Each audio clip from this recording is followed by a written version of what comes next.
Faculty of Education, on behalf of the Faculty of Education, to welcome you here to our homecoming event focused on pandemic recovery, creating equity in education. And before we begin, I just wanted to share, you've already heard that we are recording this session so that it might be made available to those who are not able to join us. A couple of things that I'd like to begin with. At Western, we take time to acknowledge that we are sharing this land that was generously stewarded by our Indigenous people. And so we acknowledge the place and space that we occupy.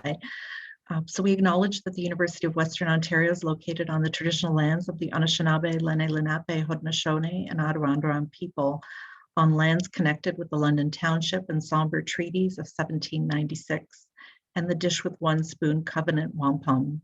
This land continues to be home to diverse Indigenous peoples, First Nations, Métis and Inuit, who we recognize as contemporary stewards of the land and vital contributors of our society.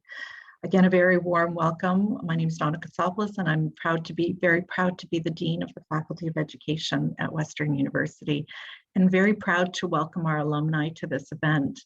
Western University is home to more than 380,000 alumni, of which 43,000 alumni are from the Faculty of Education. It's always a tremendous honor to be able to participate in homecoming and welcome each of you back. So today's event, in the spirit of our motto of transforming lives and transforming education, the Faculty of Education throughout COVID has been a leader in combining our strengths during the time of the pandemic. Over this time, we've researched plans and outcomes that the world needs to adapt to the changes that we've seen unfold since really the beginning of 2020. So we've been asking questions: how will this impact the future of education, and how will we ensure equity for all? So we will begin. The format of today's panel discussion is I am joined today by a number of people. Some of our alumni and development people are here, and a group of esteemed colleagues from my faculty who are here to share their knowledge and insight on this topic. We will start with a talk from each one, a short panel talk from each one of these scholars, and then at the very end, we'll be able to answer questions. The questions in this format are posted to the Q&A, and so you're welcome to post anything you'd like to ask as you hear our presenters speak. Over the course of the period of time, we will look at those questions and direct them to the people that you're asking the questions of, and then at the very end, we will redirect those questions and have an opportunity to share further insights that may have been posed from the questions. So again, a very warm welcome to each of you today. So our first presentation, without further ado, is from Dr. Prachi Srivastava, whose title of her talk will be "How Did the Pandemic Affect Equity Education in Ontario Schools?" We are very honored to have Prachi present to us today. You may have heard her on the news. She has been a leader in terms of Ontario, Canada, and internationally on these topics related to COVID. Dr. Prachi is an associate professor in the Faculty of Education. She's working on global education emergency caused by the COVID-19 pandemic. She has led high-level policy briefs on education policy and planning equity implications of the pandemic for Think 20, T20, the official global engagement group of the G20 for the 2020-2021 G20 summits. Domestically, Dr. Srivastava is part of an author team on the brief of Education for Ontario COVID-19 Science Table. She has also led the creation of the COVID-19 School Dashboard, an open access data visualization portal that maps school level cases in Ontario with school level demographic data to provide a clear indication on the impact on local school communities. I'm really delighted she's able to present to us today, and I'd like to pass over the screen to Prachi. Thank you so much, Prachi. Thank you, Donna. Thank you, everyone, for joining us this morning. And that's a very kind introduction. I'm going to be focusing my talk today really just specifically on Ontario and addressing some of the questions around the equity patterns that we're starting to see based on the school closures that we've experienced here in this province. So I'm gonna just share my screen and talk you through some of these data. And I hope that you use the opportunity to ask questions, because we're still, working through the analysis. And at this point, your questions are really relevant for us also to direct our analysis.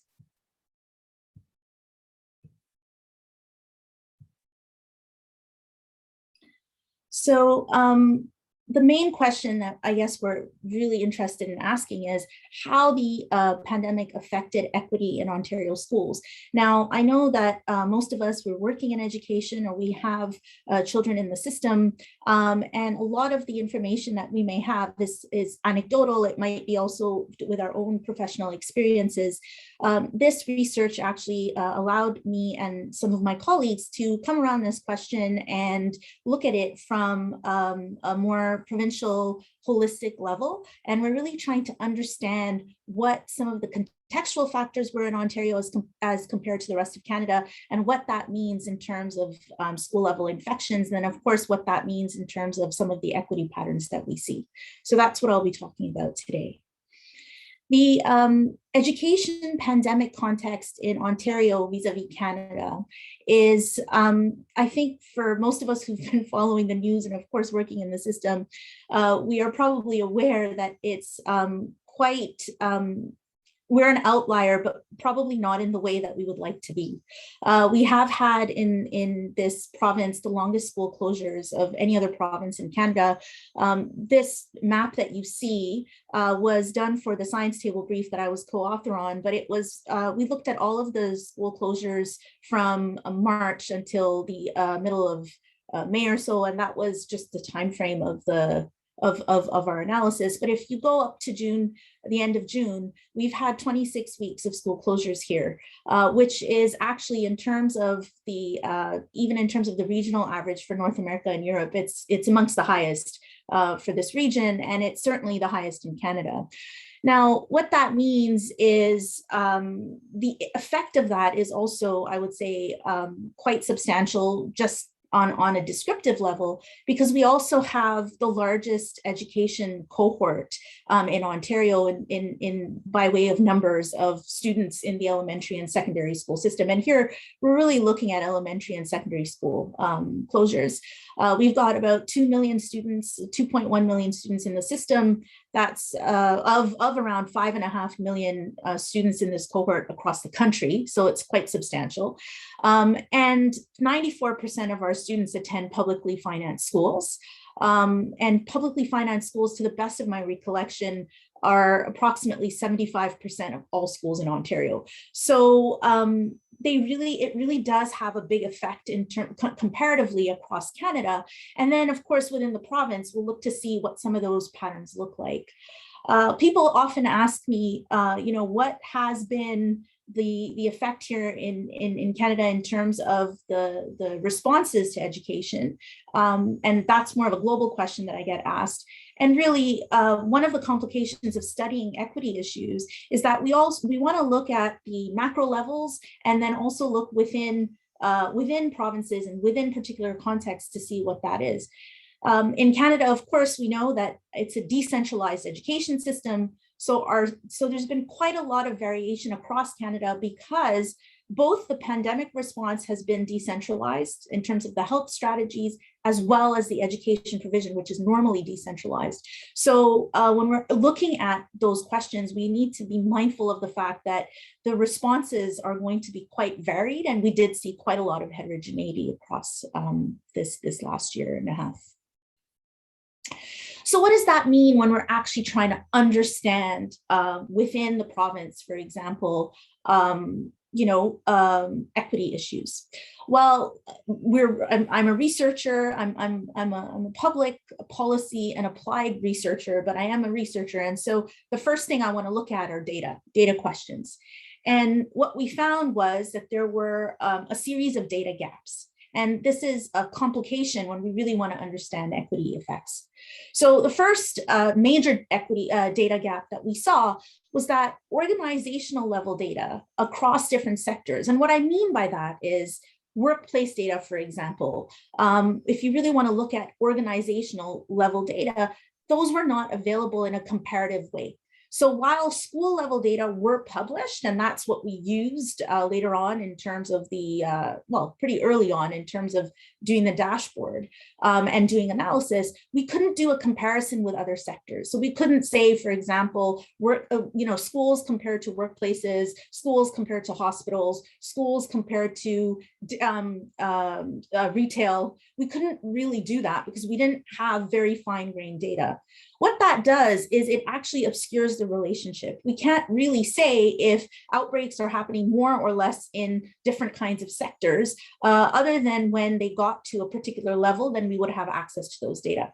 So that is an issue when we want to do a comparative analysis.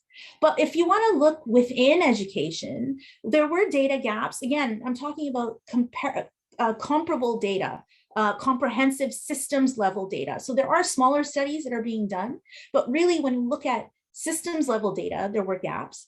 There are gaps on learning disparities because we didn't do any, the EQAO system didn't run for the last 2 years, which, you know, in terms of causing stress is a good thing. But if we were to actually have reformed that system and really presented it as just a baseline measure, a way for us to really know how students are doing as a low stakes exercise, we would have had, and really maybe included certain different indicators, maybe on mental health, maybe on socialization and skills, we would have had baseline measures, and we don't actually have those. So that's going to be a little bit of a problem if you really want to do systems-wide analysis in terms of learning disparities. Same thing in terms of mental health and well-being indicators. And then school closures. We don't really have data on school closures publicly available. The ministry has those data, but they're not publicly available. So we don't, while we know the numbers of schools that are closed over on a particular day, we don't know what schools those were, how long they were closed for, when they were closed, what were the number of infections when they were closed. And that is a real issue in terms of understanding education disruption. And then finally, we don't have publicly available data on private school infections and school closures. And so again, while they only constitute, they constitute around 20 to 25% of schools in Ontario and only cater to 6% of the population. But still, it's important for us at the systems level to be able to compare. We don't have those data. I am in the process of actually requesting those data. I hope that we get them in terms of school closures and private schools as well. So what kind of work then did this lead to? Donna mentioned in the introduction that I led the creation of the COVID-19 school dashboard. This is, if you're interested, just Google COVID-19 school dashboard Ontario and you'll find it. You can also get it off my personal website at the university. But what this is, it's an open access, open source data visualization platform. It maps all official reported data on school infections for 2020-21, and we've also started doing it for 21-22. But the thing that we were really interested in doing, and why did we do this, is because while there were a series of data gaps, Ontario did one really good thing as compared to other provinces, was that it provided school level infections data. And I think that was really important.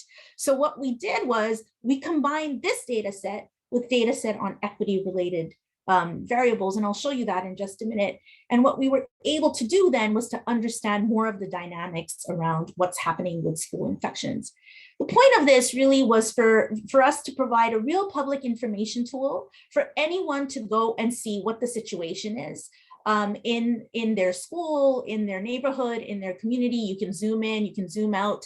The bubbles that you see here, the red bubbles that you see, they indicate schools that have infections, and the size of the bubbles relative to other bubbles tell you just intuitively where there were more cumulative cases. So that's what this looks like.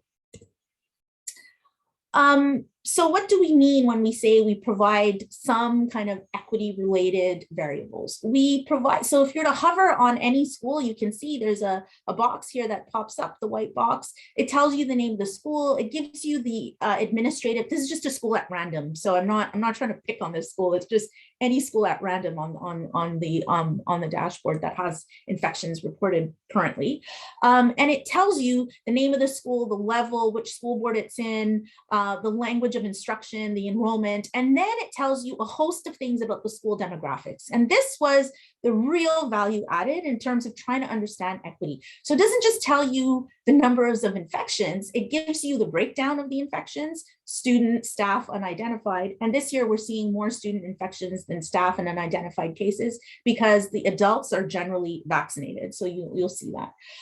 But last year it was, it was a lot more variable. And then we see things like, what is the proportion of the students in that population, that school, that come from low-income families? What is the proportion that are immigrants from non-English schools, if it's an English language school, non-French schools, if it's a French language school, where the first language is not English or French, and we include, and parental education. We include those variables because we know that in the school literature, those are variables that are also related to inequities in terms of education. So this provides us more with an understanding in terms of, okay, if there are 5 cumulative cases or 10 cumulative cases in a particular school, what might the effect of that actually be if we look at it cumulatively across the province? So then we get to the, and these are my last 2 slides, then we get to the big analysis. What kind of work can we actually do with this kind of data? What we did was we started to look at all of the school infections across all elementary schools last year. So it's just under 4,000 schools. And we wanted to ask the question, what was the effect of socioeconomic factors on the cumulative incidence of student infections in elementary schools, within schools and across different geographic areas? And we took the whole data set that we, the underlying data set from the dashboard. So that was the school level infections and all the equity related variables. And we started to do a model. So what are the priors? What are the assumptions that are actually informing that model? The first assumption, and these are evidence informed. So we had our assumptions, we kind of looked to see in the literature whether or not they were appropriate assumptions to have. The first was that Ontario has had the largest school closures in Canada. We know that. And we also know that the effect of school closures, pandemic-related school closures, coming from some of the data in comparable systems is inequitable. It's inequitable in terms of students who come from lower income backgrounds, with less educated parents, coming from racialized backgrounds, students who are English language learners with a medium of instruction is English, students that have special needs, students who attended schools with higher proportions of students from low income or racialized backgrounds. And this held across a range of studies, across a range of contexts that are similar to Ontario. We also know from the epidemiological literature coming out that generally in Canada and in Ontario, the COVID-19 infections are higher in areas where there are higher concentrations of lower income and racialized groups. And the point about the racialized groups is not that there's a genetic predisposition to COVID-19 amongst racialized or lower income groups. It's just that the social conditions framing the contraction of the virus are playing up and showing those inequities. And then finally, and this is an assumption that holds across all kind of education data and modeling, is that schools are nested in communities. You can't just look, and particularly public schools. Public schools are very strongly nested in communities. You can't just look at the school as an independent functioning organization. It is very strongly defined in the neighborhoods, in particular geographic areas that schools are in, because of the way that catchment areas work, because of the way that default choice works, because of the concentration of particular neighborhoods and the family composition in those neighborhoods. So what we did was we developed a nested model, and we wanted to understand what the school level effects were. So what was going on in the school, and then comparatively across schools, within a particular area, if you're to take one area, the schools within one area as a bounded system, and then compare it across schools with another area, what are we seeing? So the big question, and these are some of the findings. I'm not presenting to you the model, the actual statistical analysis yet, because very excitedly, we're in the process of writing the paper, and I want to make sure that any figures I put up are 100% accurate. So I'm going to give you the big key headline messages. The first thing is that there are equity-related implications of the cumulative incidence of student infections. Now, we might say, okay, so what? We kind of knew that. There's one thing to have an assumption about it. It's another thing to have systems-level data across an entire population of schools and say, yes, this is actually happening.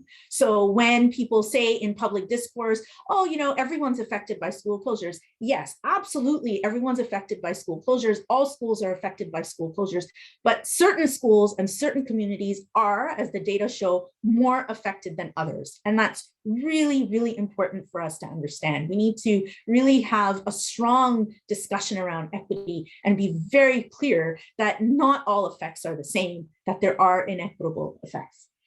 The second headline message is that the proportion of students from low-income households within a school was a significant predictor of the number of cumulative effects of infections in that school. So it did matter if children were coming from lower income households. It did have a positive effect in terms of the number of infections. Interestingly, we also looked at parental education. We also looked at language mismatch, and within the school effect, that was not significant. The household low income, in fact, was significant, but the relationship was relatively weak. So while there was a relationship, it wasn't that strong.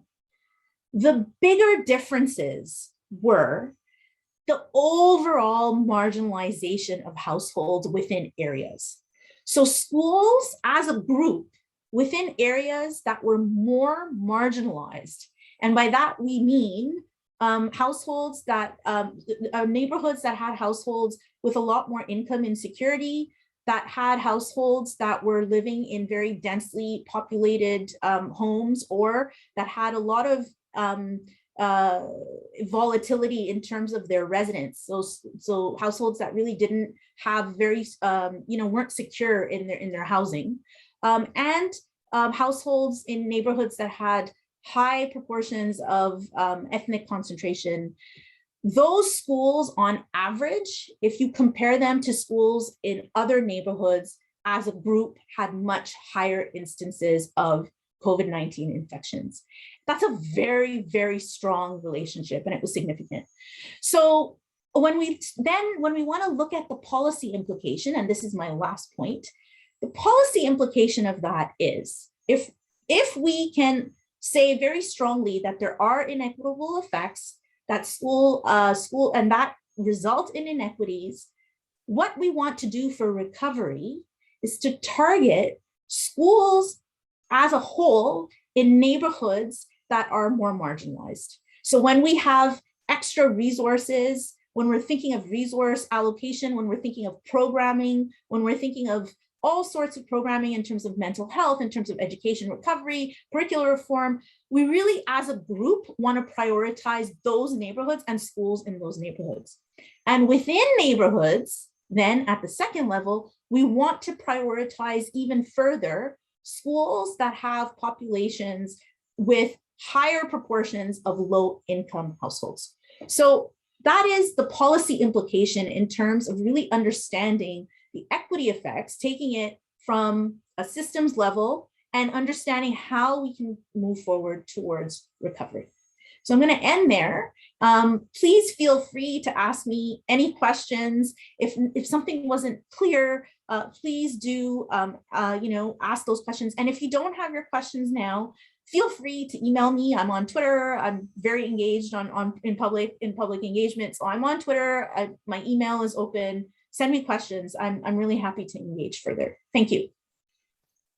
Thanks, Prachi. Donna, before you jump in, I'm going to, I can't do a Q&A to give everyone a 5-minute warning just to keep us in the spirit of time. So I'm going to do a raise my hand when we've got 5 minutes left on the next speaker, if that's okay with everyone. Thank you so much. And thank you so much, Prachi. And just a reminder to everyone, if you have any questions that pop up regarding any of the panel presentations, please don't hesitate to put them in the Q&A and we'll circle back to them at the end of our time together, or at the very end of the all 4 speakers. So I'm really pleased to present our next speaker, Dr. Perry Klein, who's the Associate Dean Research at the Faculty of Education and also a professor in the Faculty of Education. His presentation is entitled After the Pandemic, How to Help Young Readers and Writers Catch Up. Dr. Klein started his career as a teacher in North York, and after completing his PhD at the University of Toronto, joined us at the Faculty of Education. Prior to serving as Associate Dean Research in the faculty, Dr. Klein taught courses in educational psychology and on teaching struggling readers in the elementary grades. He leads a team investigating early intervention in writing. This project has been funded by SSHRC Insight Grant and takes an evidence-based approach to 4 questions. How can we teach writing strategies and self-regulation to beginning writers? How can we make writing education more effective for struggling writers, including students with learning disabilities? How can writing instruction be organized to make it more inclusive and effective? And how should instruction in composition and mechanics be sequenced, balanced, and integrated? So welcome, Dr. Klein. Thank you very much for joining us today to do this. Good. Thank you, Donna.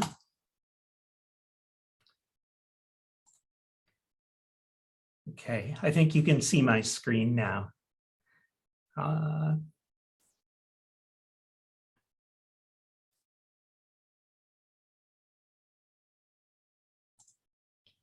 Good. So are you seeing my opening screen after the pandemic, how to help young readers catch up? Yes. Thank you. Good. So Prachi has talked about the challenge that we face in education. And she's described how we think that the impact of COVID has fallen more heavily on students from marginalized groups.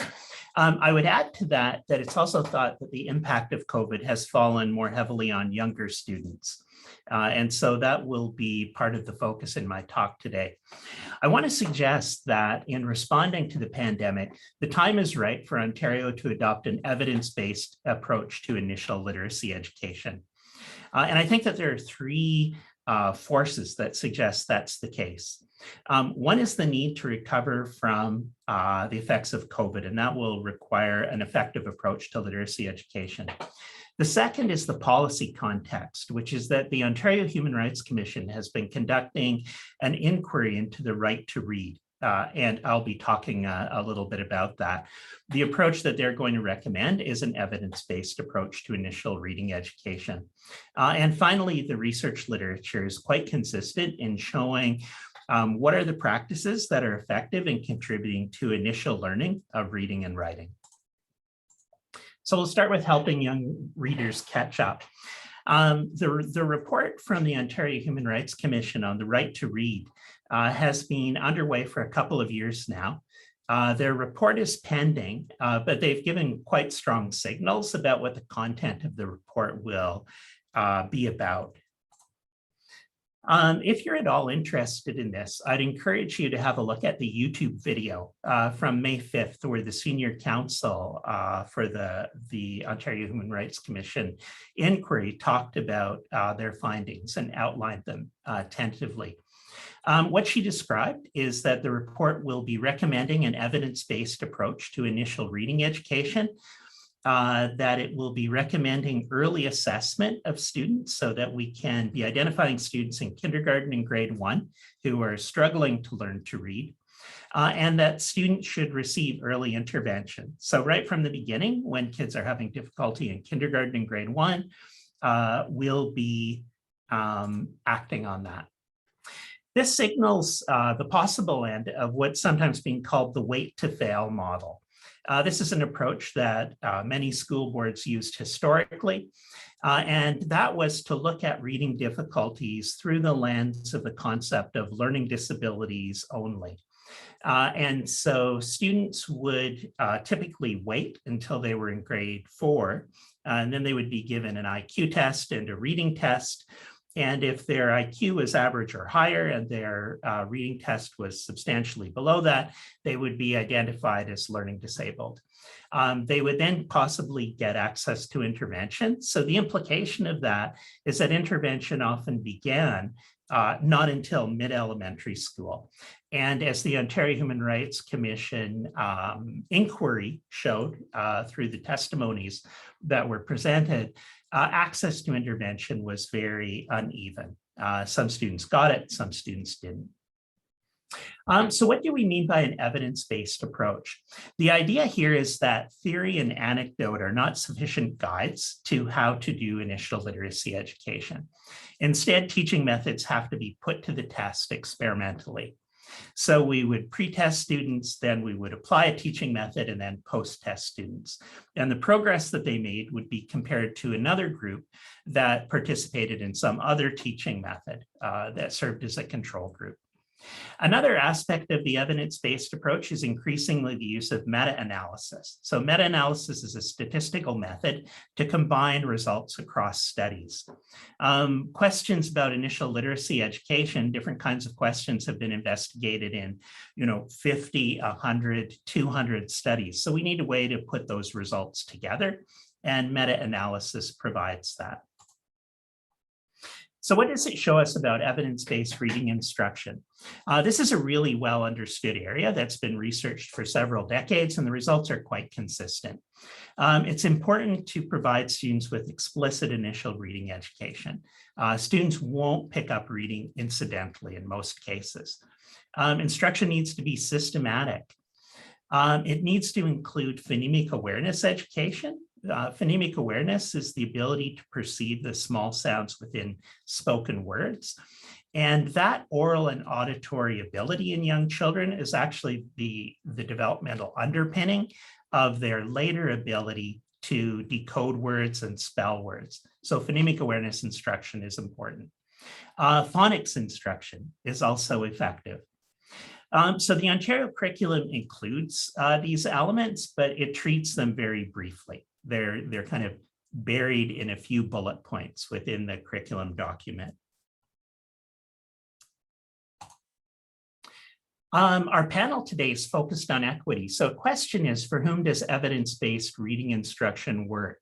And because there's so many studies in this area, we can answer this question with some confidence that it works for a whole range of students. So there's been research, for example, on typically developing students, students with learning disabilities, students with cognitive disabilities, struggling readers who are low achieving but who don't have an actual learning disability, also students who are members of visible minority groups, students who speak English as a second language, and students with low income or high income.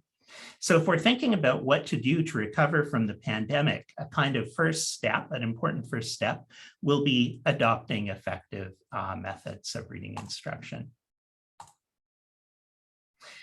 Writing education, initial writing education, is an area that hasn't been investigated for as long a period of time. And findings there are more tentative, at least for students in the very early grades, kindergarten, grade 1, grade 2. But here's what we found out so far. The first is that teaching handwriting is important. It's important for kids to be taught printing or cursive. This is something that's de-emphasized in the Ontario curriculum. However, in the research literature on kids from kindergarten to grade 12, there are over 80 experiments that show that teaching printing and cursive contribute in an important way to kids' writing development. In writing research instruction, this is probably the single hottest point of contention between writing researchers and government, the question of whether we need to be teaching kids printing and cursive. The instruction in printing and cursive should be systematic. That is, it should cover all the letters, uppercase and lowercase, and it should be explicit. That is, teachers have to explicitly teach these lessons, have kids practice, and then give them feedback. A second important component of effective writing instruction is teaching spelling. Teaching spelling gets some attention in the Ontario curriculum, although it's not strongly foregrounded. There are over 50 studies from kindergarten to grade 12. And what they show is that the formal teaching of spelling is more effective than an informal approach where students are expected to just pick it up incidentally. This is a kind of departure from a lot of thinking in faculties of education and boards of education over recent decades, where the explicit teaching of spelling has often been de-emphasized. Also, for students in grade 1, invented spelling is an important contributor to spelling development. By invented spelling, I mean students working out how to spell words as they write. Invented spelling is an important opportunity for grade 1s to practice their growing phonics skills, and it contributes to their learning to spell. A third element of effective initial writing education is teaching writing strategies. So here's a student with a writing strategy. She's writing a personal narrative, a story about herself, and she has a little plan, and the plan has 6 steps. So she's going to write the topic, the setting, the beginning, the middle, the end, and a feeling. Teaching writing strategies has been extensively investigated, more so in grade 2 through 12. It is part of the Ontario curriculum, and it is strongly emphasized. So it seems at this point, the Ministry of Education forgot to leave out an effective practice. They accidentally included it, it seems. It's been used for teaching stories, persuasive writing, reports, and procedural writing, so in a variety of genre. And the effects of strategy instruction are consistently large. It's actually one of the most powerful teaching methods in the educational research literature. So that leaves the question, does this also work in initial writing education? And that's where the work of my research group has come in. We did one of the first studies on trying to use strategy instruction with beginning writers in grade 1. So we did a study with the London District Catholic School Board, and we compared 3 conditions. One was a waiting list control. The second was a strategy-only approach, where kids were taught a 6-step strategy for writing stories. It was the strategy that I showed you in that former slide with the girl writing. The third condition was teaching a strategy. Thanks, Rosie.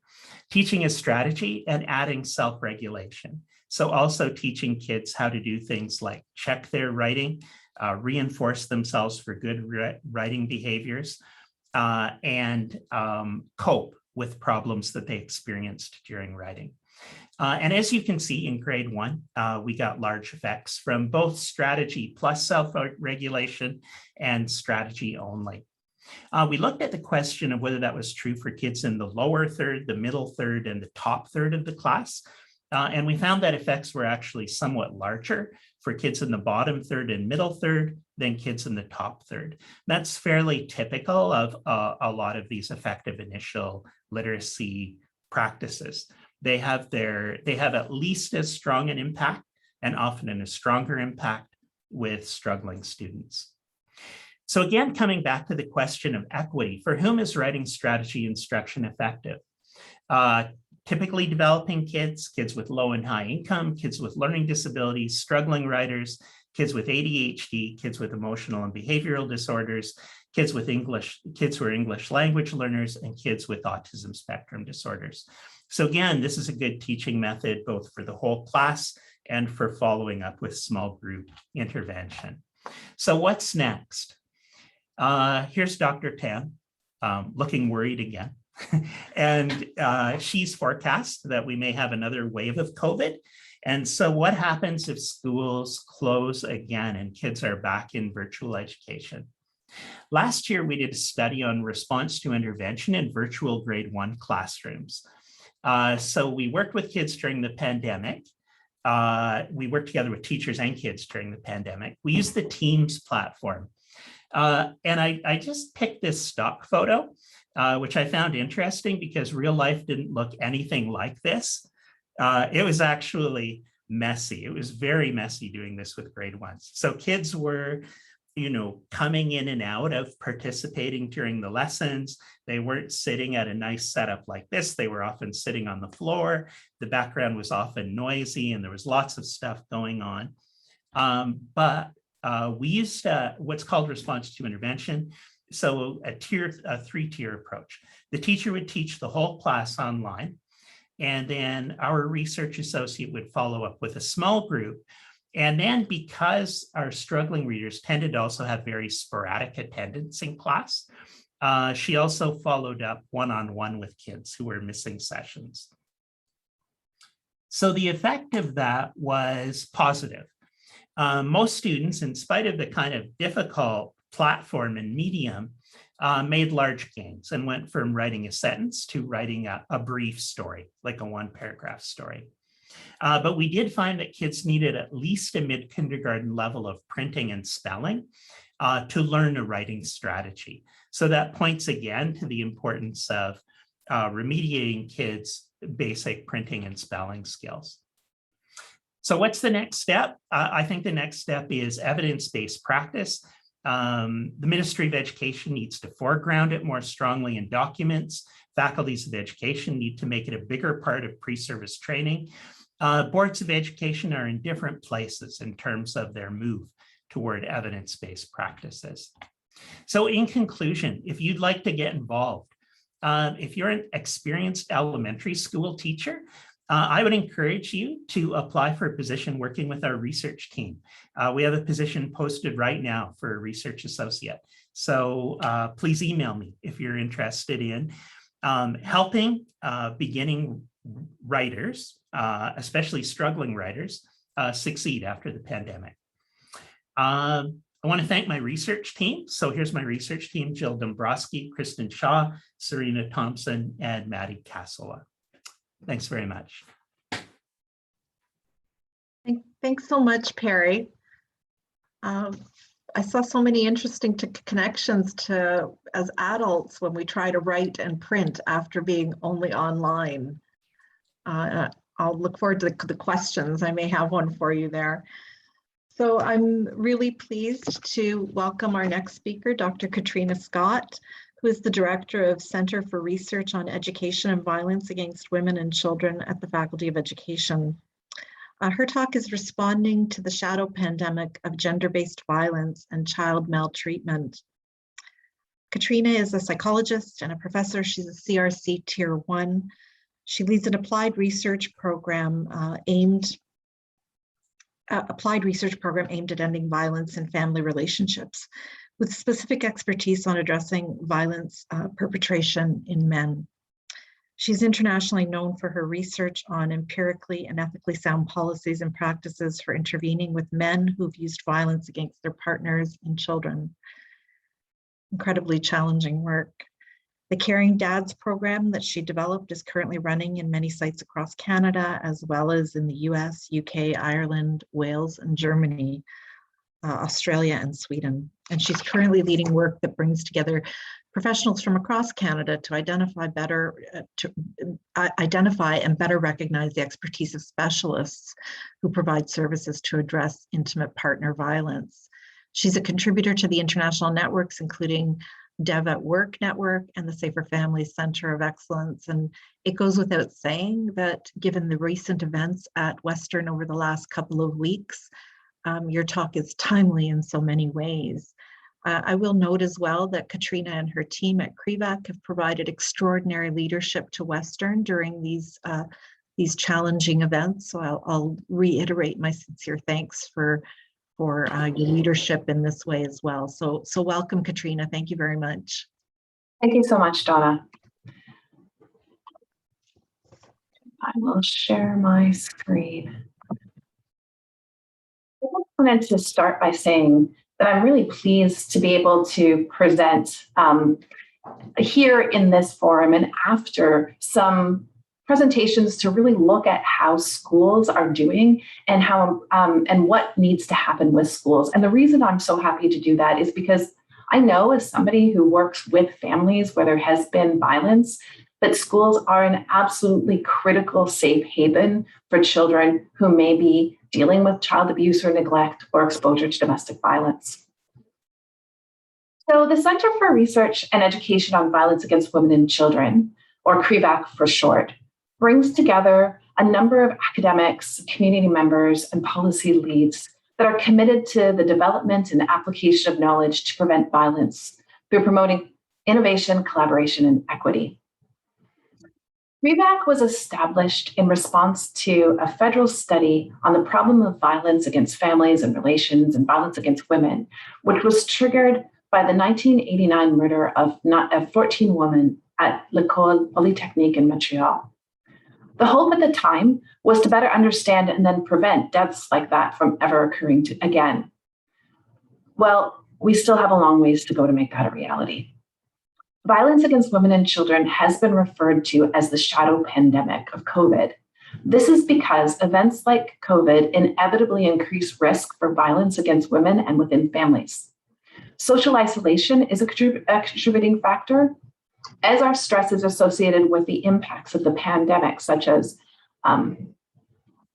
unemployment, reduced access to public protections like schools, and in-person work and neighborhood groups. Data released a couple months ago on the first half of 2021 documented that the rates of femicide, so that's killing of women because they're women, often by intimate partners in families. The rates of femicide in the first half of this year are 84% higher than in the previous year, and they were higher in the previous year than the ones before. Rates of help seeking are also up. This is true for shelters and other services for survivors. It's also true of other help seeking. Just this week, we released a report on the Men's Helpline, which was part of Nova Scotia's response to increased risk associated with COVID. And what this graph shows is the increase, in this case, an overall 33% increase in help seeking from men associated with COVID. And you can see the impact of various points of lockdown, each lockdown leading to a spike in calls for help seeking. This past year has also seen the implementation of a number of long sought after legislative changes. These include changes to the Divorce Act, which finally named child exposure to domestic violence as a factor necessary to considering making determinations about parenting time and decision-making. Changes to legislation in various aspects of health and safety to make responding to domestic violence and sexual harassment in the workplace necessary, and soon to be implemented changes in the Family and Child Services Acts that expands protections to young people experiencing sex trafficking. So CREVAC has been very busy. As just a few examples, so here's just a few examples of the projects that we have going right now. There's quite a few, but just a few more specific examples. We've released a suite of tools that include an organizational readiness assessment, a policy builder, a risk assessment template, and a series of trainings to support workplaces in recognizing and responding to domestic violence. We're also hosting communities of practice that bring together legal, health, and gender-based violence specialists with survivors to try to ensure that the legislative changes in the Divorce Act lead to changes on the ground in the experiences of families accessing family court. This year was also the culmination of the Canadian Prevention of Domestic Homicide in Vulnerable Populations project, which was a national project that involved review of domestic violence-related deaths across Canada, information gathering from service providers on risk assessment and safety planning, and over 100 interviews with family members who'd lost someone due to domestic violence or women who had survived near lethal violence.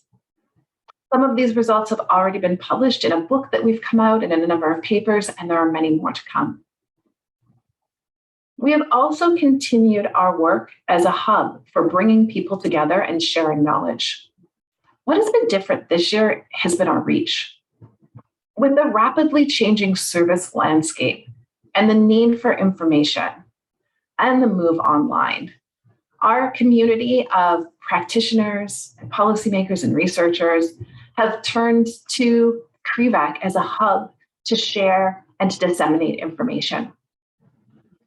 So here's just some of this is from our 2020 report, and you can see the number of people that we've reached in various events. At this point, when we host events and we host talks, we typically now draw audiences of thousands of participants across Canada and abroad. And although I'd be happy to talk about any of these projects and the impact that they're having a little bit more, ultimately it seemed today that a little bit more pressing to spend a bit of time on events at home. As I'm sure everybody is aware and alumni are aware and have seen, there have been very disturbing reports of sexual violence on campus during O Week at Western. These reports came out on social media, which is where we really might expect young Canadians would first turn to disclose and to get support.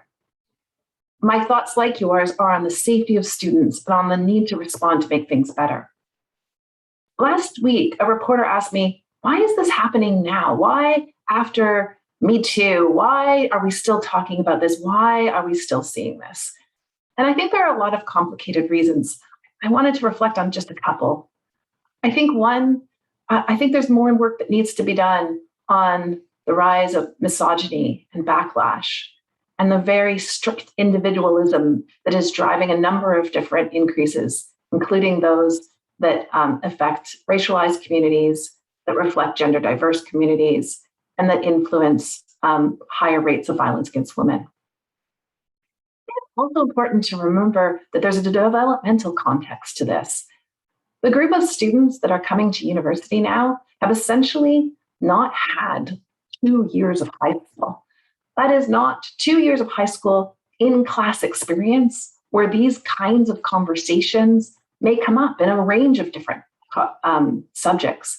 They've also not had the kind of social interactions that are typical in the last 2 years of high school, with the associated guidance and conversation with adults in their lives about what they're seeing, how they might intervene, how to think about safety, what kind of comments are okay or not okay, and how to navigate those very difficult situations. And I also would reflect that this has always been happening. And Western's no different than any other university or college campus. I think the why now question might in fact be better applied to the response.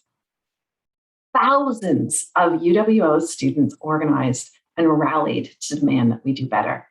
And I have to tell you that working in a small corner and constantly calling out for awareness and for more work on this topic and for more people to take notice, that this is significant. It is significant that so many people came together and said, we need to do better. And I'm glad.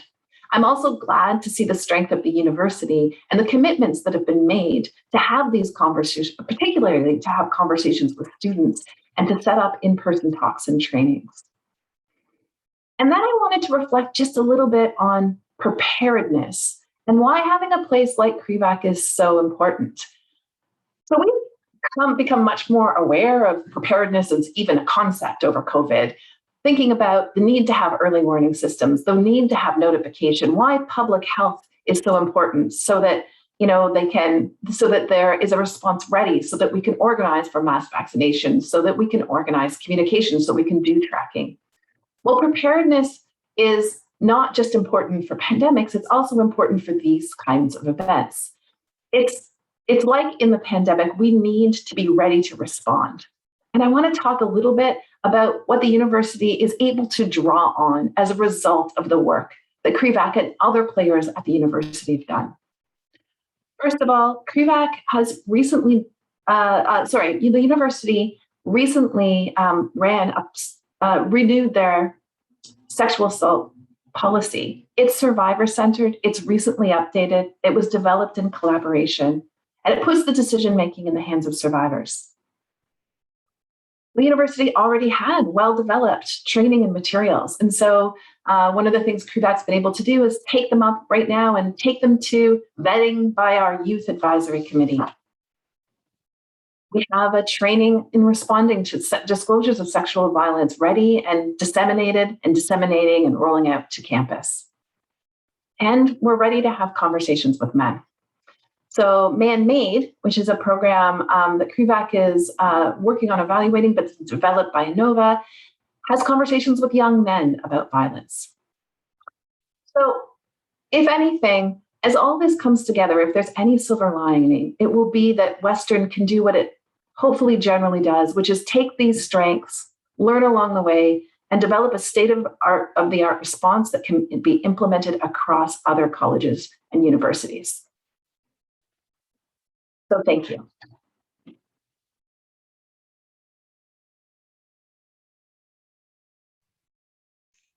Thank you so much, Katrina. There's so much to unpack in what you shared, particularly given our current context. So I do hope there's some questions for you as we move forward in this panel discussion. So I'm very pleased and honored to introduce our final speaker, Dr. Claire Crooks, who's the director of the Center of School Mental Health for the Faculty of Education. Her talk today is focusing on relationships as an evidence-based approach to promoting post-pandemic well-being and achievement. Claire is a professor at the Faculty of Education, and as I mentioned, she's the director of the center. She's one of the lead developers and researchers of the 4th R, the relationship-based program aimed at preventing violence and related risk behaviors among adolescents. She's particularly interested in adapting and implementing in the adaptation and implementation of issues related to evidence-based practices. Her work in this area includes collaborating with partners to develop and evaluate strategies that meet the unique needs of Indigenous youth and other priority groups. She provides continuing education to judges, lawyers, and other court professionals as a faculty member for the U.S. National Council of Juvenile and Family Court Judges. She is the co-author of more than 100 articles and chapters, chapters, and books on topics including school mental health, children's exposure to domestic violence, child custody, access, adolescent dating violence, risk behavior, and trauma. She's a clinical psychologist registered in the areas of clinical, school, and forensic psychology. So please join me in welcoming Claire, and thank you so much for being here today and sharing your knowledge. Thank you so much, Donna, and thank you to my colleagues. Even though we all work in the same building, it's nice to have a chance to step out and hear what everybody's up to, and I'm in awe of the great work being done in our faculty. So I'm just setting my timer. I am going to talk briefly about the theory and science underlying the importance of healthy relationships on optimal child and youth development, and give a few very quick research snapshots from the work at our Center for School Mental Health that demonstrate this link in the next 15 minutes. And it's a reminder when we talk about mental health, that mental health is an integral part of overall health, and that the absence of disease or infirmity does not mean health. So we've moved away from thinking of mental health as just when something's wrong, but recognizing we all have mental health, and that it's something we want to optimize just the same way we want to with physical health. Of course, this is one culturally defined understanding of mental health. There's other models like the First Nations mental wellness continuum that recognizes that well-being is within all these other systems and factors. And at the very middle of this model, which I've pulled out on the right, are things like meaning, purpose, belonging, and hope. So when we talk about well-being for children and youth, those are the sorts of things we want to promote, and not just an absence of depression symptoms or other challenges like that. So if we're thinking about promoting mental health and reducing or preventing mental illness or mental health challenges, how are we doing as a country?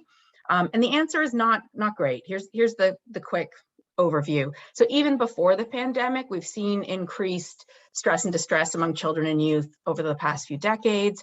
The most recent UNICEF report card says that Canada ranks 31st out of 38 on rich countries in mental health and happiness for children and youth, and we have one of the highest youth suicide rates. So we weren't doing great before the pandemic. There's no question the pandemic has led to increased mental health challenges, and my colleagues outlined some of the ways that school disruptions have had an impact. Recent data from Toronto Sick Kids shows that more than half of kids 8 to 12 have reported pretty significant depressive symptoms, and 70% of adolescents. And that was kind of during the second wave, and now here we are at wave 4. So we know there's a disproportionate burden among marginalized groups, and the long-term impacts are really unknown, but we can look at our other research and see things like that loneliness, for example, has a negative impact on depressive symptoms even 10 years down the road. And loneliness, of course, and isolation are just one aspect of the COVID experience. So overall, mental health matters. We weren't doing a great job before the pandemic, and things have got worse in the last year and a half. And the reality is, if we look at the mental health services context, long wait lists, a lack of effective, accessible, and culturally relevant services, we're not going to treat our way out of this. And we need to move away from that. I think Perry called it sort of waiting to fail before we intervene. So we need to look upstream at approaches that include mental health promotion, or building the good things, the resilience, the positive skills that help protect youth, and prevention. And furthermore, schools really are on the front lines of this work. In Canada, schools are the frontline service provider for mental health care for children and youth. So our research looks at a number of different approaches at the Center for School and Mental Health. And today I want to talk about our focus on relationships in particular as one aspect of that. So why do relationships matter? Well, humans are designed to develop optimally in the context of healthy and safe relationships. And we know this from the time people are babies, and that importance of attachment in terms of promoting brain development that builds a foundation for self-regulation down the road. So we know that infants who are responded to with warmth and consistency begin to develop those brain structures and pathways that will later form the foundation for self-regulation. So when our children are babies and toddlers, and we do this co-regulation where we almost are an external brain for them and help them settle themselves. But in doing that, the foundation is set whereby they can take that on more and more as they get older and start to regulate themselves. As children grow and develop, peers and family relationships continue to play a major role in their well-being. And by adolescence, peer relationships and emerging intimate relationships and the way that they affect identity formation are central organizing features of our kids' lives. And you think back, this has always been true. Like this is developmental pathway for children and youth. So this importance of relationships for teens in particular, depending on your age, this will look different for you in terms of how you interacted with that. For me, we had like YM magazine, and you'd be at the grocery store and it'd have all these quizzes, is he boyfriend material? What kind of friend are you? And this focus on relationship that's so salient for adolescents. And now we have BuzzFeed quizzes and TikTok videos, but that's still very important to adolescents. And during adolescence, there's also a huge surge in brain development, and pathways that get used a lot are really solidified. Pathways that aren't used can even be pruned, is the term, or removed. And so the way that that brain development happens is in large part in the context of whether youth have access to safe, supportive relationships, or whether they're exposed to ongoing interpersonal and structural violence. And so, of course, one of the ways that the pandemic has been so disruptive to children and youth, and especially adolescents, has been in removing the access to these safe and stable relationships, whether through not being able to see extended family and community members, educators and coaches in the school and community that youth had good relationships to, or maybe access to safer spaces at school. And of course, the opposite end of healthy relationships, we have violence. And we know that violence and stress can really get under the skin and affect children's and youth development. So we know, for example, that when people have prolonged stress, cortisol becomes blunted. It's hard to respond to new stressors. There's an increase in systemic inflammation and poorer cognitive functioning. And of course, the pandemic has been a period of prolonged stress. I think that most of us couldn't have imagined 2 years ago. We know there's impacts on brain architecture and receptivity to different neurotransmitters. Again, our bodies weren't designed for this kind of prolonged stress. And then if you're adding different types of violence and adversity on top of that, it's going to have an impact on the way brains are wiring. We know that that violence can actually impact the expression of genes. So we've come to understand genes as sort of these switches that can be flipped on or off by different environmental triggers.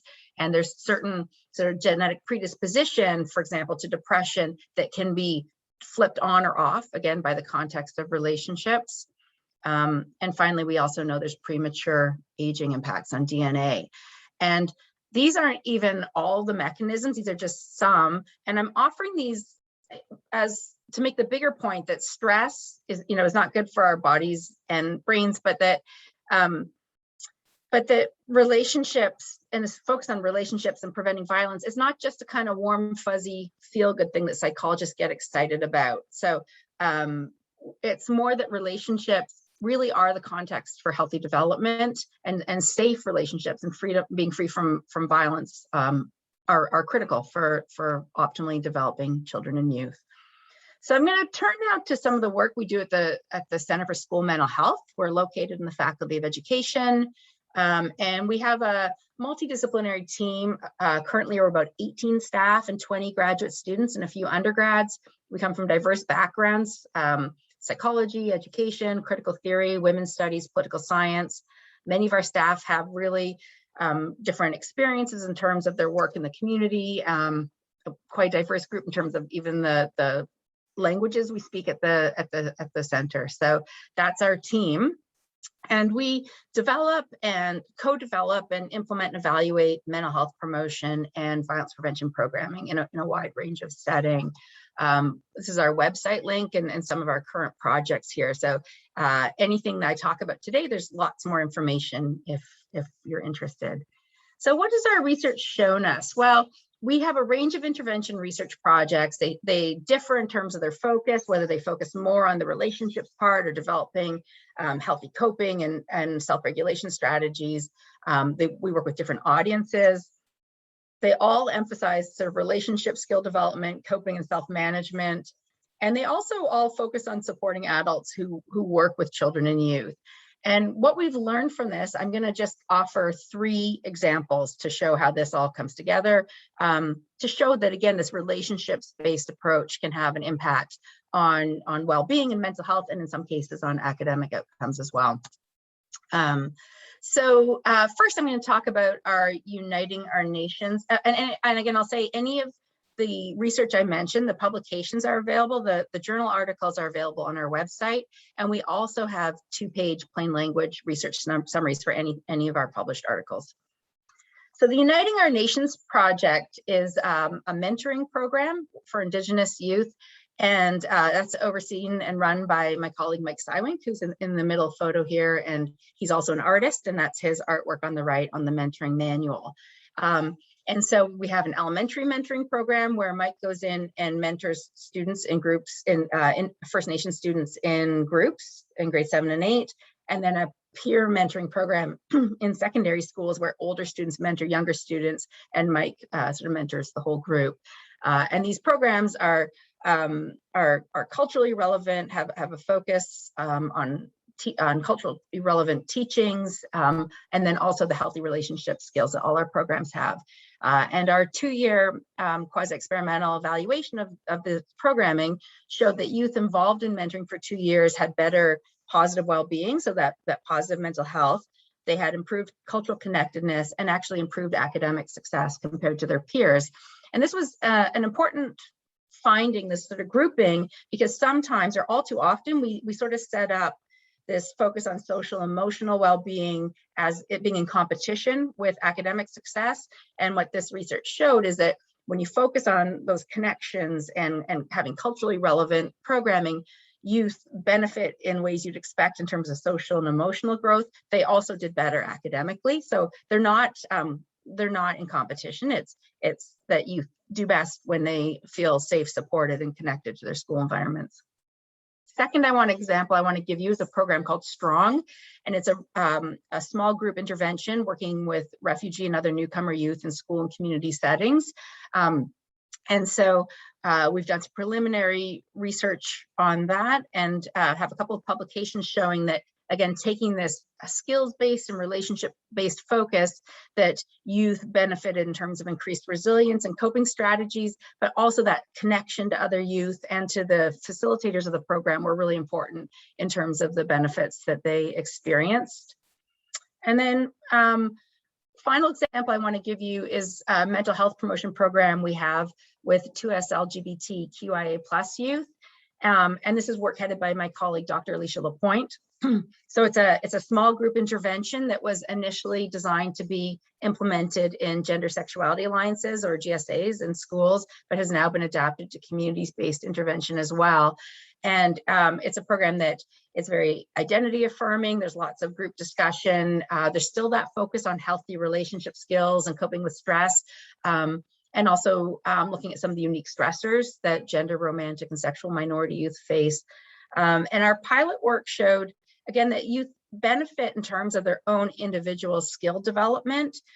So they can talk about developing and using the coping strategies, but there's also this relationship impact of feeling more connected to other youth and some of the collective or social capital that comes out of that. So when we do these interventions, youth benefit individually, but you're also changing that environment and that access to other resources for youth within those groups. And those strengthened bonds are also a nice benefit of our programming.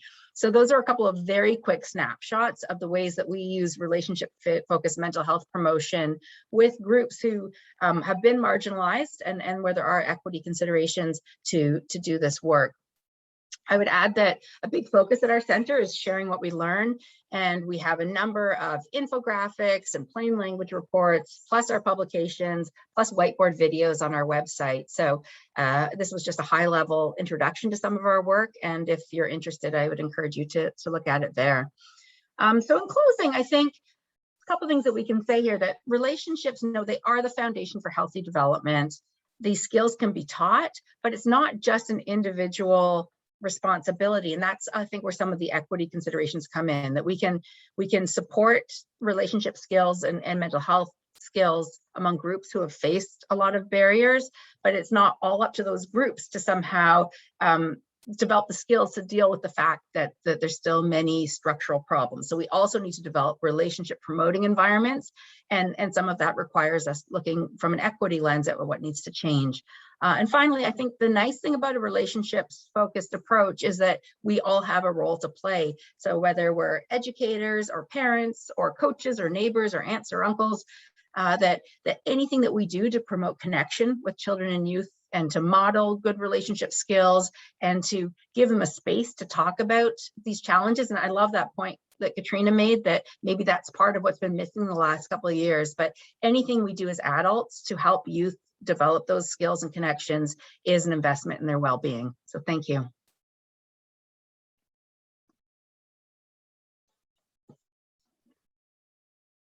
Thank you very much, Claire. There's so many connections across all of the talks that we heard today in terms of the multifaceted way that we can be supportive of our communities, of our children, of our families to do well through COVID, getting through COVID, but also beyond. So we have a couple of questions that were submitted in advance, and I'm just going to go through those questions. I think I have time for one for each of you, and then we can wrap up. The first question, I'm gonna do these in the order of the presentations. The first question is for Prachi. You were talking about school closures and those related to, particularly to low SES. Is there, and you talked about Ontario having longer school closures than the rest of the country. What is the relationship between, do you have any sense of whether, was Ontario hypervigilant, or do we see that we actually had more cause for concern? And how does this relate to what we're now seeing in Alberta? Do you have any sense? I know this is probably a bigger question than 2-minute answer, but can you relate to what was happening in the outbreaks here and the school closures compared to what, for example, we're seeing in Alberta right now? So I guess there's a few questions there. The first is, whether the school closure response in Ontario was warranted given our pandemic context. So, and really that's looking at it from March of 2020 until June of 2021, because that's the period really that we're talking about here. I think, you know, going back to this, and you said I had how long to answer? A minute? 2? Okay. So going back to this, you know, at the very early times in March, we really didn't know how the infection was going to, what the epidemiological situation was for the infection. We didn't really know which populations, for example, it would affect. And so there was a level of vigilance there. And this was a global response. More than 90% of children were out of school. It was like 1.5 billion children that were out of school at that time. So this was really a global response. At that point, we were not an outlier. It became very clear pretty quickly on, to me at least, that school closures were not just going to be a 2 to 3 week response, that this was going to be a longer response, particularly because we were not instituting the macro measures that were required to really quell the spread. So were we being vigilant? My blunt answer to that is no. We were, as a province and really as a country, we just did not institute the macro measures that were required to really contain the spread of COVID-19 in that early time. And since then, we really haven't done I would say we haven't done all that's required to protect education as an essential service, especially if we look globally at some of the other country examples. And I won't get into that now because it'll go much beyond the time. If you're going to ask, you know, comparatively between other provinces, I actually think the comparison between Ontario and Quebec is a better one than between Ontario and Alberta, because we're looking again at what happened until June 2021. And going into January of 21, we had very similar kind of, we had similar trajectories of the pandemic. Ontario and Quebec had the highest numbers of cases. Montreal and Toronto were the pandemic centers within Canada. We had a long-term care situation that was horrible in Quebec as well as in Ontario. But Quebec actually did things very differently at a societal level that we did not do in Ontario. It instituted curfew. It asked for the army to come in to quell the spread in long-term care homes. It really pumped up the need for primary healthcare workers, at least in the long-term care home situation. It was much more vigilant about which services were essential and which were not. It conducted a pilot program for vaccination priority for parents in 3 boroughs in Montreal that had the highest levels of alpha variant at the time. It was better in terms of its vaccine allocation prioritization. There were a number of things that Quebec did from the end of 2020 and going into January 21, which really, and it kept schools open. And that was a conscious decision. I do think the school mitigation measures in Ontario, I'm surprised to say this, were comparatively better than in Quebec, but they were not ideal. So neither Quebec nor relatively Quebec at the societal level implemented better measures than Ontario. Ideally, there are a lot of gaps in both of those provinces, both in terms of school mitigation and in terms of what happened. And we will see racialized effects regardless of whichever province you're looking at. So my kind of 2-minute answer to that is no. The reason why we had longer school closures in Ontario is because we did not prioritize schools as an essential service. We were not being hyper vigilant. We just didn't prioritize the things that needed to be done. We didn't organize in planning. We still don't have an education recovery plan. We didn't cut class sizes. We didn't really institute the kinds of measures that we still don't have a very strong test, trace, isolate situation. We don't have it within schools. We don't have it within communities. We don't have those things. And so at this point, we're banking on vaccination strategy, which, you know, fine, but that's, again, doesn't actually address the issues. And it certainly doesn't address the education continuity and recovery issues, as well as the mental health issues. And, you know, all the initiatives that all the colleagues here have discussed are really important for recovery, in addition to broad curricular reform, and we haven't done that. Thank you, Prachia. This kind of your comments lead into the question for Perry. You talked about a COVID, what some describe as a COVID lag for the younger learners under grades 4 and below.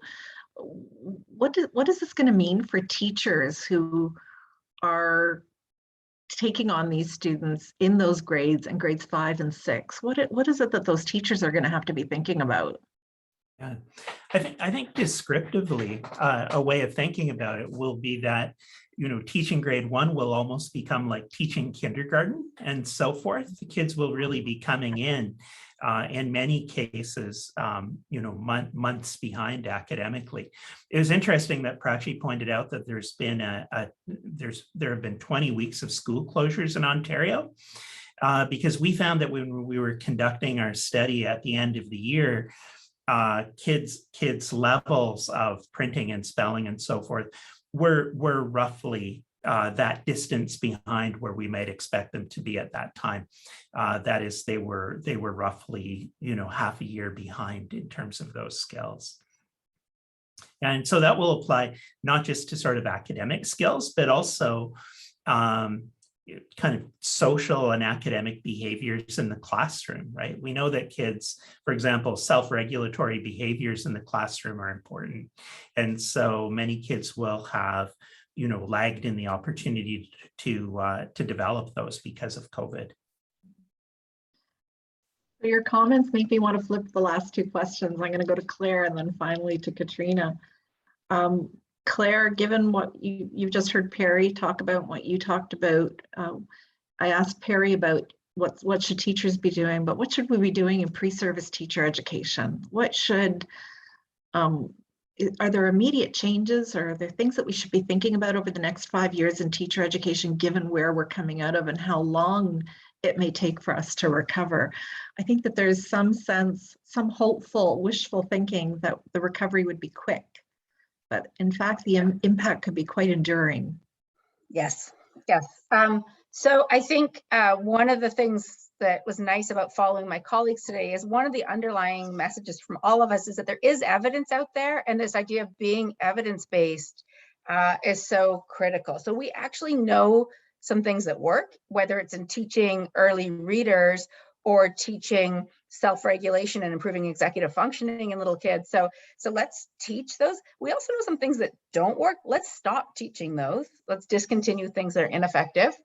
So that's one part. One is, again, I think that to the extent that we can model that, like, social emotional learning is a core foundation, cross-cutting. So it's interesting, again, when Perry talks about self-regulated learning strategies and being able to monitor yourself, and like that's also, there's also just self-regulation of emotion and behavior. Like they're very similar. The ability to inhibit unhelpful responses or to change direction if something's not working. So Perry's teaching that in his team in the context of writing, but these are the same skills. So we need to really send a clear message about that holistic education of children and how these things all fit together.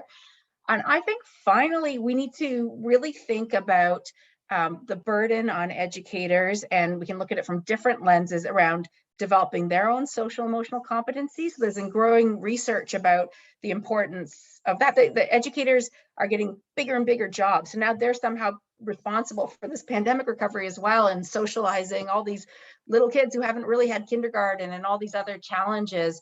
And there's things that we can do to teach and improve social emotional competence among educators. You know, there's research showing that, like, teachers' stress levels themselves actually are correlated with the cortisol levels of their kindergarten class. Like, stress is contagious. So I think that we can put a little more focus on supporting and developing those skills and among our pre-service educators, and really modeling compassion at every single level. So if grade 1 is the new kindergarten, so be it. Let's not put these totally unrealistic pressures on educators, on kids themselves, on families to somehow do this miraculous catch up under circumstances that, to Prachi's point, haven't actually gone away. So if it's, you know, that, I guess those are my comments.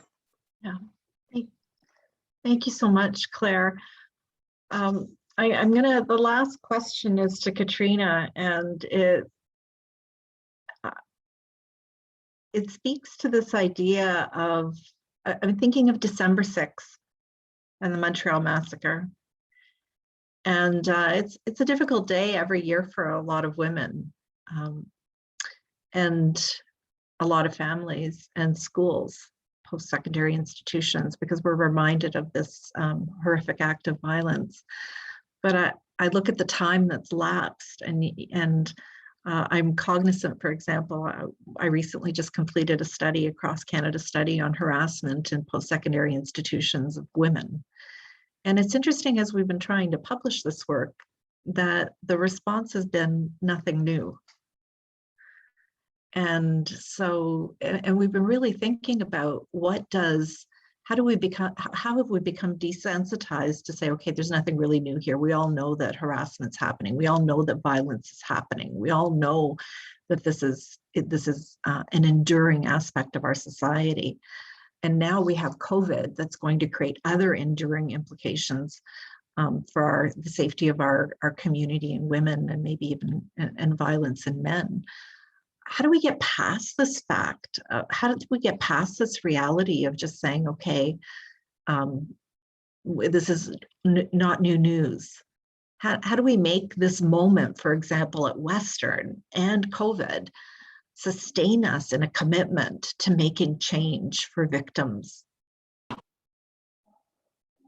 Thank you for that question. I appreciate it. And I'm going to bizarrely link it back to what Perry had to say. And I'm going to do that because one of the things I know about reading instruction and writing instruction is, as one of my colleagues said at one point, we've actually cracked the code. We know how to teach kids how to read and write. We know it's effective. It's a matter of making it happen.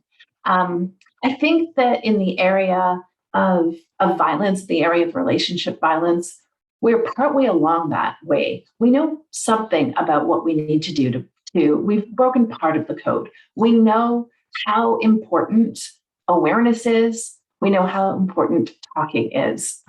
One of the things that sticks with me all the time is the results of the Domestic Violence Death Review Committee, where we look back and try to think about what could have prevented these deaths. And the findings of those committees are that in 70% of cases, there are 7 or more known risk factors. And people need to come together and have that conversation and know what to do with those risk factors. So, I guess for me, part of it is, there's no need to be complacent, right? There is actually a need to continue to speak out and say, this is not okay.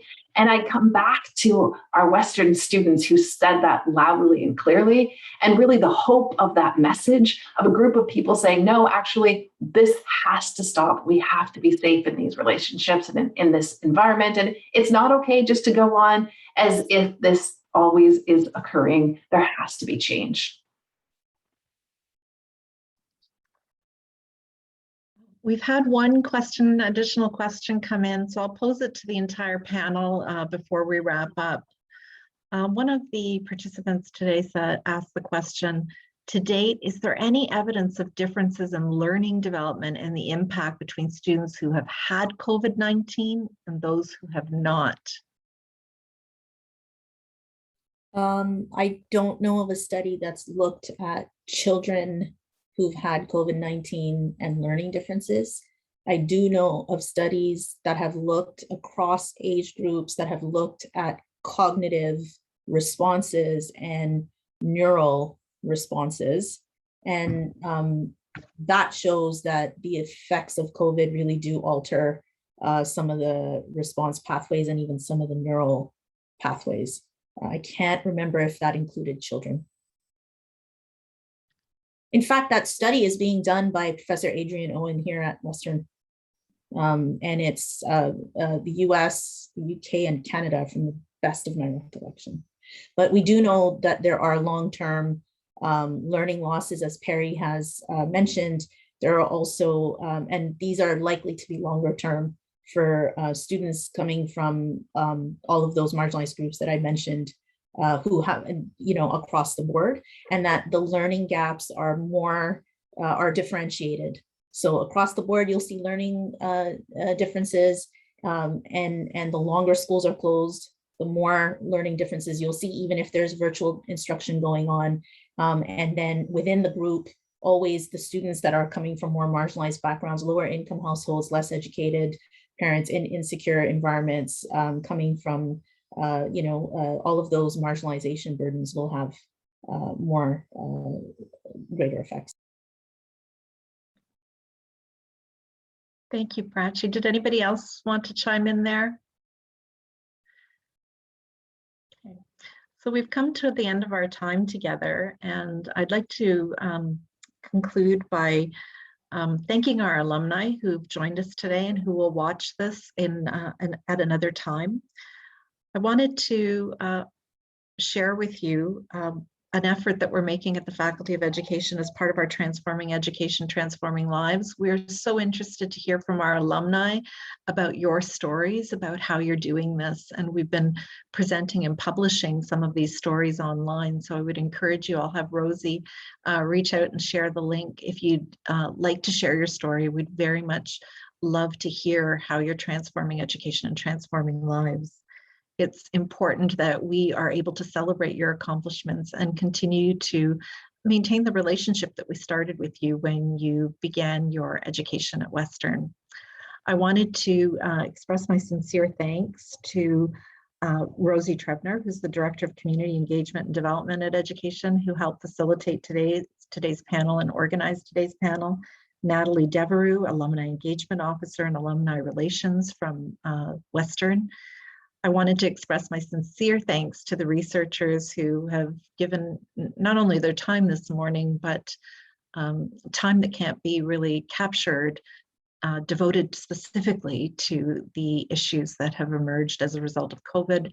Perry, Claire, Katrina, and Prachi, who have been arguably leading in these areas in Canada and internationally. So my sincere thanks to everyone. I hope you have an enjoyable homecoming weekend, and that you are able to engage in other events. Please do stay in touch. And if you have any other questions or would like to connect, please don't hesitate to reach out. So thank you very much, everybody, for being here this morning.